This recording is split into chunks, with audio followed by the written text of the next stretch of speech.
আমি সত্যিই ভেঙে পড়েছি। আমরা তিনজনই একই রকম অনুভব করছি, টাকা হারানো, বারবার ভুল বোঝাবুঝি, আর সবচেয়ে বড় বিষয় মোবাইলের স্ক্রিনে ভেসে ওঠা সোশ্যাল মিডিয়া পোস্টটা যখন ছড়িয়ে পড়লো তখন গোটা বাংলাদেশ ফুটবল অঙ্গন কি থমকে গেল। একজন বিদেশি কোচ যিনি তরুণ ফুটবলারদের গড়ে তোলার স্বপ্ন নিয়ে এসেছিলেন এই দেশে, তিনি লিখছেন তিনি বেতন পাচ্ছেন না, নিজের পরিবারের কাছে টাকা পাঠাতে পারছেন না, আর রাস্তায় তাকে ঘিরে ধরছে অচেনা মানুষ। জেরার্ড জোন্স বাংলাদেশ অনূর্ধ্ব 20 দলের কোচ, এই একটা পোস্ট যেন আরেকবার খুলে দিল সেই পুরনো বাক্স যেখানে জমে আছে বাংলাদেশের ফুটবলে বিদেশি কোচদের বছরের পর বছরের ক্ষোভ, অভিযোগ আর অবিশ্বাসের ইতিহাস। জোন্স দাবি করেছিলেন নির্ধারিত সময়ে বেতন না পাওয়ায় তিনি চরম আর্থিক ও মানসিক চাপে পড়েছেন। ঢাকা এবং যশোরে থাকাকালীন স্থানীয় কিছু মানুষের অস্বাভাবিক আর্থিক দাবি আর তার গাড়ি ঘিরে ধরার মতো ঘটনায় তিনি রীতিমতো আতঙ্কিত হয়ে পড়েন। পরে জানা যায় বাফুফে চুক্তি অনুযায়ী 10 আগস্টের মধ্যেই তার অ্যাকাউন্টে টাকা পাঠিয়েছিল, কিন্তু আন্তর্জাতিক ব্যাংক ট্রান্সফার আর ট্যাক্স সংক্রান্ত নথিপত্রের জটিলতায় তিনি সেই টাকা তুলতে বা দেশে পাঠাতে পারছিলেন না। বাফুফের সভাপতি তাবিথ আউয়াল বিষয়টাকে দুর্ভাগ্যজনক আর ভুল উপস্থাপন বলে অভিহিত করেছেন। সাধারণ সম্পাদক ভাষ্য, কর সংক্রান্ত কাগজপত্র হস্তান্তরের প্রক্রিয়াগত জটিলতাই এই সাময়িক সমস্যার মূল কারণ। কিন্তু প্রশ্ন থেকে যায়, এই সাময়িক জটিলতা কি সত্যি নতুন কিছু, নাকি এটা এক পুরনো রোগের নতুন উপসর্গ মাত্র? আমরা ওর কন্ট্রাক্ট অনুযায়ী 10 তারিখে ওর অ্যাকাউন্টে টাকা দেওয়ার কথা। আমরা 10 তারিখেই ওর অ্যাকাউন্টে টাকা অলরেডি রিমিট করা হয়েছে। সো অলরেডি সে তার অ্যাকাউন্টে টাকা রয়েছে। সো এই ধরনের মিথ্যা তথ্য দেওয়া কেন দিল, এটা আমিও আসলে এটা বুঝে উঠতে পারতেছি না। এমন ঘটনা এই প্রথম নয়। এই মুহূর্তটা যতটা অস্বস্তিকর, ইতিহাস ঘাঁটলে দেখা যায় ঠিক এমন গল্প আগেও লেখা হয়েছে বাংলাদেশের ফুটবলে। শুধু চরিত্র বদলেছে, স্ক্রিপ্ট বদলায়নি। 2021 সালে জাতীয় দলের সাবেক ইংলিশ কোচ জেমি ডেকে চুক্তির মেয়াদ শেষ হওয়ার 11 মাস আগেই হঠাৎ সরিয়ে দেয়া হয়েছিল।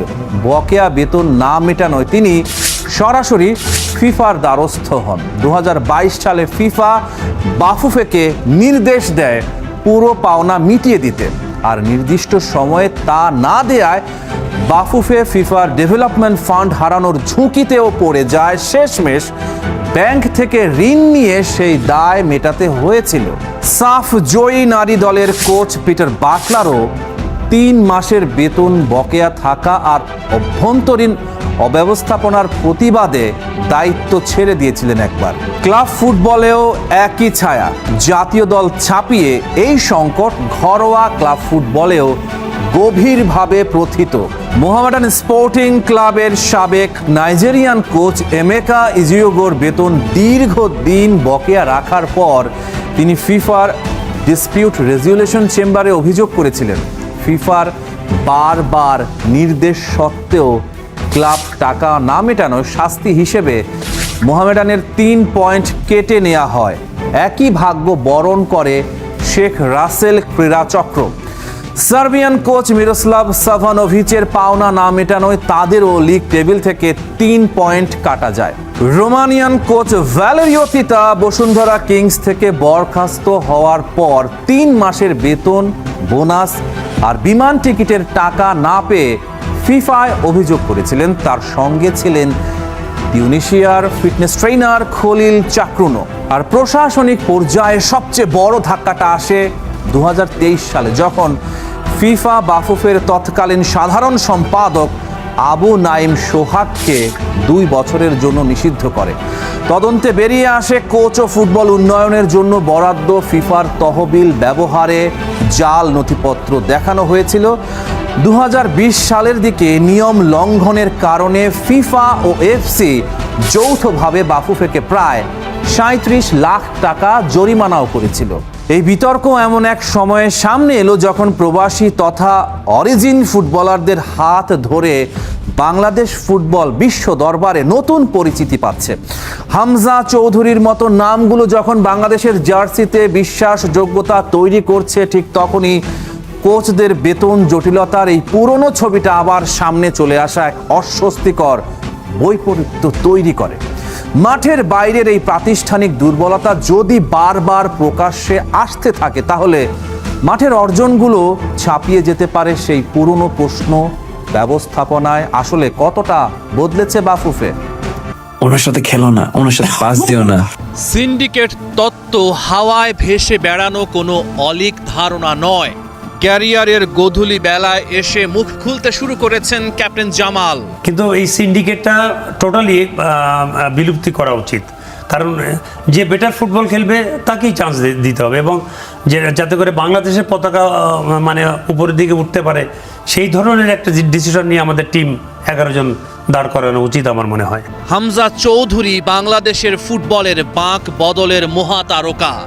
একে একে এসেছেন সমিত, জায়ান, রোনান, ডেকলান। লাল সবুজ জার্সির অপেক্ষায় ট্রেভর ইসলাম। প্রশ্ন উঠছে, বাংলাদেশ কি অরিজিন ফুটবলারদের যথাযথ ব্যবহার করতে পারছে, নাকি প্রত্যাশা পূরণ হয় না সিন্ডিকেটের অদৃশ্য দেয়ালের কারণে? নিউ জেনারেশনের জেনজিদের ওয়ার্ড সিন্ডিকেট। আপনি যদি 80-90 দশকের কথা বলেন তাহলে সেক্ষেত্রে বলতে হয় প্রভাব বা দৌরাত্ম্য। তো জিনিসটার মিনিংটা একই, সেটা হচ্ছে যে ক্লাবগুলোর একটা প্রভাব বা দৌরাত্ম্য থাকে, বা ম্যানেজমেন্টের একটা প্রভাব বা দৌরাত্ম্য থাকে। তো ওইটাই এখন একটা ক্যাচি ওয়ার্ড হিসেবে সিন্ডিকেটটা অনেক বেশি আর কি ক্যাচি। অক্টোবর 9, 2025 এশিয়ান কাপ কোয়ালিফায়ারে জাতীয় স্টেডিয়ামে হংকংয়ের মুখোমুখি বাংলাদেশ। সমিত সোমের মতো মিডফিল্ডারকে সে ম্যাচে স্টার্টিং 11-এ রাখেননি হাভিয়ের কাবরেরা। সাদুদ্দিন, সোহেল রানাদের প্রাধান্য দিয়ে গেম প্ল্যান সাজিয়েছিলেন হেড কোচ। ভালো ফুটবল খেলেও ম্যাচটা 4-3 গোলে হারে বাংলাদেশ। ওনার সাথে খেলো না, ওনার সাথে পাস দিও না। যখন খেলা ছেড়ে দিয়েছে এবং আমার সাথে যারা সতীর্থ ফুটবলার ছিল, আমাদের যারা সহযোদ্ধা ছিল, তারা খেলা ছেড়ে দেওয়ার পরে যখন নতুন একটি প্রজন্ম তৈরি হয়েছে এবং যারা নতুনভাবে বাংলাদেশ ফুটবল টিমকে প্রতিনিধিত্ব করছে, ঠিক তখন থেকে দেখলাম যে অফিসিয়ালদের ভিতরে একটা সিন্ডিকেট তৈরি হয়েছে, ওই ফুটবলারদের ভিতরে একটা সিন্ডিকেট তৈরি হয়েছে। এবং অবাক করা বিষয় হচ্ছে যে আমি যদি কোনো ফুটবলারকে নেই, তার সাথে তার কিছু চয়েস থাকে, তাদেরকে না নিলে আবার সে খেলবে না, এরকম একটি বিষয় রয়েছে। অরিজিন ফুটবলারদের কিভাবে একা করে দেয় সিন্ডিকেটের ফুটবলাররা, সেটাই তুলে ধরেছেন জামাল ভুঁইয়া। উনার সাথে খেলো না, উনাকে পাস দিও না, কথাগুলো এখনো প্রাসঙ্গিক। সম্প্রতি সাফ অনূর্ধ্ব 20 চ্যাম্পিয়নশিপেও দেখা গেছে একই চিত্র। মুর্শেদ, ফয়সাল, রোনানকে পাস দেননি। কিছু অফিসিয়াল আছে যে না, অমুক প্লেয়ারকে আমরা নিব না, কেউ নিবই না, মানে কি তার ক্যারিয়ারটা ধ্বংস হয়ে যায়। এই যে একটি সিন্ডিকেট, অনিয়মের অচলায়তন ভাঙতে হবে, নয়তো এই ছবিগুলোই বারবার ফিরে আসবে।